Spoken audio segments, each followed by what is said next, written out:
रात के 2 बजे का समय था। घना कोहरा चारों तरफ फैला हुआ था। शहर से दूर रायचंद हवेली के बाहर एक काली परछाई खड़ी थी। उसकी आंखों से अजीब सी चमक निकल रही थी। हवेली के अंदर समीर और उसकी दोस्त नेहा बंद पड़े पुराने कमरों को खंगाल रहे थे। तभी अचानक दरवाजा तेज आवाज के साथ बंद हो गया। समीर और नेहा डर से सहम गए। उन्होंने चारों तरफ देखा, लेकिन वहां कोई नहीं था। पर उन्हें महसूस हुआ कि कोई उनकी मौजूदगी को देख रहा है, बहुत करीब से। कहानी की शुरुआत। कुछ दिन पहले समीर अपने अखबार के लिए एक नई कहानी की तलाश में था। उसे एक पुरानी फाइल मिली जिसमें लिखा था 1952 में रायचंद हवेली के मालिक विक्रांत रायचंद की रहस्यमयी तरीके से मौत हो गई। किसी ने उनकी लाश नहीं देखी, लेकिन कुछ लोगों का कहना था कि वह आज भी हवेली में भटक रहे हैं। समीर को यकीन नहीं हुआ, लेकिन उसे इस कहानी में कुछ दिलचस्प लगा। उसने अपनी दोस्त नेहा को बुलाया और दोनों ने मिलकर हवेली की सच्चाई जानने का फैसला किया। रायचंद हवेली की रहस्यमयी दीवारें। जब वे हवेली पहुंचे तो चारों तरफ घना अंधेरा था।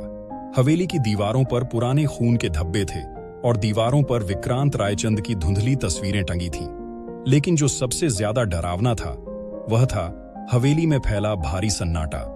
अचानक समीर को लगा कि कोई उनके पीछे खड़ा है। उसने मुड़कर देखा, कुछ नहीं था, लेकिन उसके कानों में किसी की फुसफुसाहट सुनाई दी, जैसे कोई कह रहा हो, तुम यहाँ क्यों आए हो? नेहा की भी हालत खराब थी। उसने समीर का हाथ पकड़ा और कहा, हमें यहाँ से निकल जाना चाहिए, ये जगह अजीब लग रही है। लेकिन समीर ने ठान लिया था कि वह इस रहस्य को सुलझा कर ही रहेगा। रहस्य का खुलासा। हवेली के सबसे पुराने कमरे में उन्हें एक गुप्त तहखाने का दरवाजा मिला। उन्होंने जैसे ही उसे खोला, अंदर की हवा ठंडी और भारी महसूस होने लगी।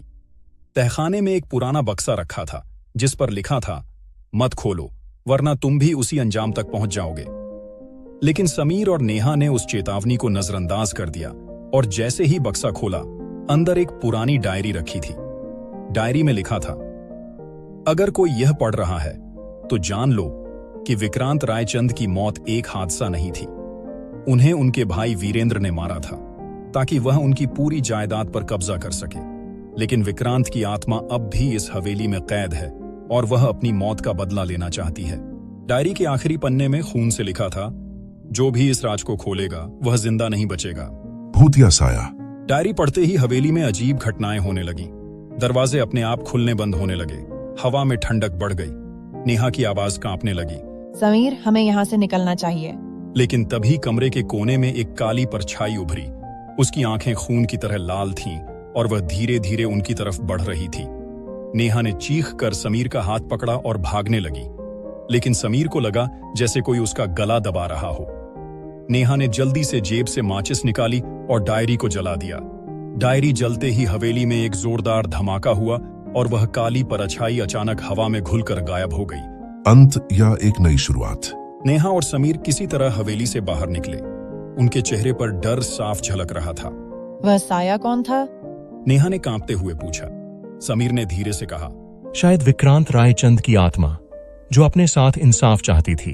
लेकिन जैसे ही वे अपनी कार में बैठने लगे, कार के शीशे पर किसी ने खून से लिख दिया, ये खत्म नहीं हुआ। पार्ट 2 के लिए मैसेज करें और कहानी अच्छी लगी हो तो चैनल को सब्सक्राइब करें।